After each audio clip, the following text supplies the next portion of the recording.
നിലമ്പൂരിൽ നേടിയ മിന്നും ജയത്തിന് പിന്നാലെ വോട്ടർമാർക്ക് നന്ദി പറയാൻ ആര്യാടൻ ഷൗക്കത്ത് ഇന്ന് മണ്ഡല പര്യടനം നടത്തും. രാവിലെ 9:30 ഷൗക്കത്ത് പാണക്കാടെത്തി സാദിഖ് അലി തങ്ങൾ ഉൾപ്പെടെയുള്ള മുസ്ലിം ലീഗ് നേതാക്കളെ കാണും.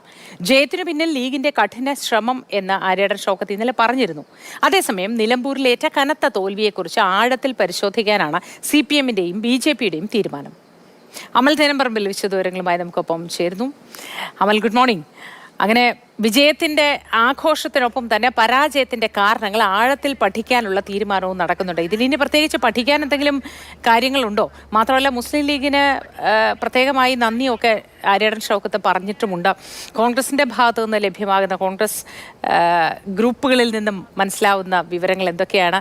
മറ്റുള്ളവരുടെ പഠനം ഈ ആഴത്തിലുള്ളത് ഏത് തരത്തിലായിരിക്കും ഇനി?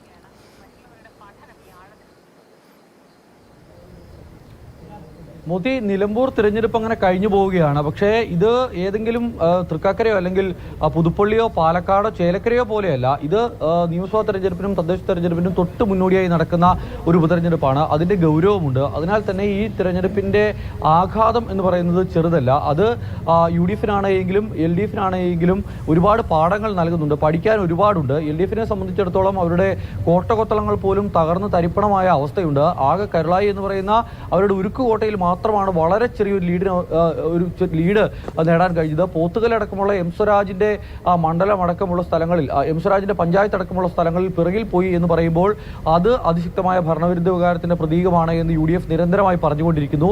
ഇനി ആ ഒരു ക്യാമ്പയിൻ ആയിരിക്കും. UDF-നെ സംബന്ധിച്ചിടത്തോളം വരാനിരിക്കുന്ന നിയമസഭാ തെരഞ്ഞെടുപ്പിനും തദ്ദേശ തെരഞ്ഞെടുപ്പിനും ഒക്കെ നൽകുന്ന ഊർജ്ജം ചെറുതല്ല. മാത്രമല്ല, ഒരു ഐക്യത്തോടെയുള്ള പ്രവർത്തനം എന്നുള്ള നിലയ്ക്കാണ് അവരതിനെ കാണുന്നത്. ആ പ്രവർത്തനം മുന്നോട്ട് കൊണ്ടുപോകണം എന്നുള്ളതാണ് അവർ വ്യക്തമാക്കുന്നത്. എന്നാൽ LDF-നെ സംബന്ധിച്ച് ഇനിയിപ്പോൾ ഈ ഒരു പരാജയത്തിൽ നിന്നും തിരിച്ചുവരവ്, നേരത്തെ സമാനമായി തന്നെ ഒരു പരാജയം അരുവിക്കരയിൽ ഉണ്ടായിരുന്നു. പക്ഷേ അതിനുശേഷം നടന്ന തിരഞ്ഞെടുപ്പ്, ആ തിരഞ്ഞെടുപ്പ് നമുക്ക് ഓർമ്മയുള്ളതാണ്. ഒരു തിരിച്ചുവരവ് ഉണ്ടായിരുന്നു. അങ്ങനെ ഒരു തിരിച്ചുവരവ് ഉണ്ടാകുമോ എന്നുള്ളതാണ് കണ്ടറിയേണ്ടത്. ഒരു പരാജയത്തിൽ നിന്നും പാഠം പഠിച്ച് എന്തെല്ലാം മാറ്റങ്ങൾ വരുത്തി കൊണ്ടുപോകണം എന്നുള്ള ഒരു ആലോചനയുണ്ടാകും. NDA-യെ സംബന്ധിച്ചാണെങ്കിൽ അവർക്കുള്ള കേഡർ വോട്ടുകൾ പോൾ ചെയ്യിക്കാൻ കഴിഞ്ഞു എന്നതിനപ്പുറത്തേക്ക് കൂടുതൽ വോട്ട് സമാഹരിക്കാൻ കഴിഞ്ഞില്ല എന്നൊരു തുടക്കം മുതൽ അവർ ആ നിലപാടിൽ തന്നെ ആയിരുന്നല്ലോ. ഒരു സ്ഥാനാർത്ഥിയെ നിർത്തുക എന്നതിനെ പറ്റി പോലും ആദ്യം ആലോചിച്ചിരുന്നില്ല.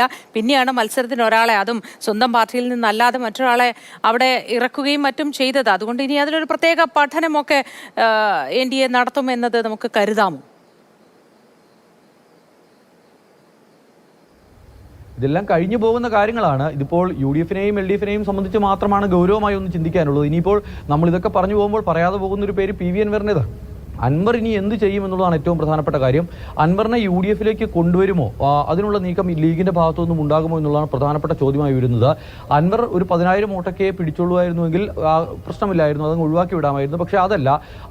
അൻവറിന് സ്വാധീനിക്കാൻ കഴിയുന്ന വോട്ടിനപ്പുറത്തേക്ക് ജനകീയ വോട്ടുകൾ കൂടി സമാഹരിച്ചിട്ടുണ്ട്. അതാണ് 20,000-അടുത്തേക്ക് അൻവറിന്റെ വോട്ട് നില എത്തിയത് എന്നുള്ളൊരു പ്രശ്നം നിലനിൽക്കുന്നു. തദ്ദേശ തെരഞ്ഞെടുപ്പ് വരാൻ നിൽക്കുകയാണ്.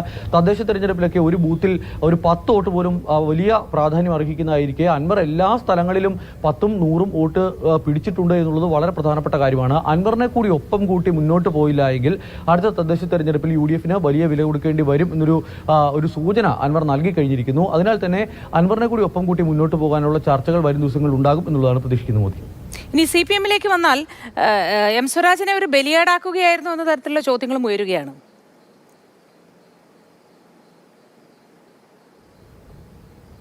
മോദി, LDF-നെ സംബന്ധിച്ചിടത്തോളം മികച്ചൊരു പോരാട്ടം കാഴ്ചവെക്കണമായിരുന്നു. ഷെറോണ ജോർജ് അടക്കമുള്ള പല പേരുകളും, ഡോക്ടർ ഷിനാസിൻ്റെതടക്കമുള്ള പല പേരുകളും ഇവിടെ ചർച്ച ചെയ്തു. പക്ഷേ പാർട്ടി ചിഹ്നത്തിൽ ഒരാൾ മത്സരിക്കുക എന്നാൽ അത് വളരെ പ്രധാനപ്പെട്ട ഒരു കാര്യം തന്നെയാണ്. ഈ മണ്ഡലം പോലും മണ്ഡലത്തിൽ ആര്യാടൻ ഷൗക്കത്തിനെതിരെ ഏതെങ്കിലും ഒരു സ്ഥാനാർത്ഥി മത്സരിച്ചിരുന്നുവെങ്കിൽ, അല്ലെങ്കിൽ ഈ പറയുന്ന ഒരു സ്വതന്ത്ര സ്ഥാനാർത്ഥികളിൽ ആരെങ്കിലും ആയിരുന്നുവെങ്കിൽ ഒരുപക്ഷെ വലിയ പരാജയം നേരിടേണ്ടി വന്നേനെ. ഇതിലും കൂടുതൽ UDF-ന്റെ ലീഡ് പോയേനെ. പക്ഷേ എം സ്വരാജിനെ ഇവിടേക്ക് ഇറക്കുമ്പോൾ പാർട്ടി ചലിച്ചു എന്ന് മാത്രമല്ല, താഴെത്തട്ടിലുള്ള പ്രവർത്തനവും അതിശക്തമായിരുന്നു.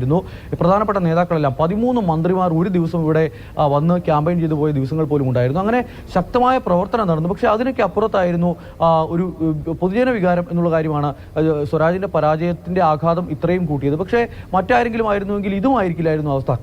സ്വരാജിന് ഈ മണ്ഡലത്തിൽ വ്യക്തിപരമായ പരിചയമൊക്കെ എത്രത്തോളം ഉണ്ട് എന്നതിലേക്ക് അപ്പുറത്തേക്ക് പാർട്ടി ഞാനന്മേൽക്കളിയായിരുന്നു സത്യത്തിൽ നടന്നത്. വളരെ പ്രതീക്ഷയോടെ എം സ്വരാജിനെ പാർട്ടി ചിഹ്നത്തിൽ അവിടെ മത്സരിപ്പിച്ചു എങ്കിൽ പോലും ഇത്രയും വോട്ട് പിടിക്കാനായത് എം സ്വരാജ് ആയതുകൊണ്ടാണ് എന്നാണ് മനസ്സിലാക്കേണ്ടത്.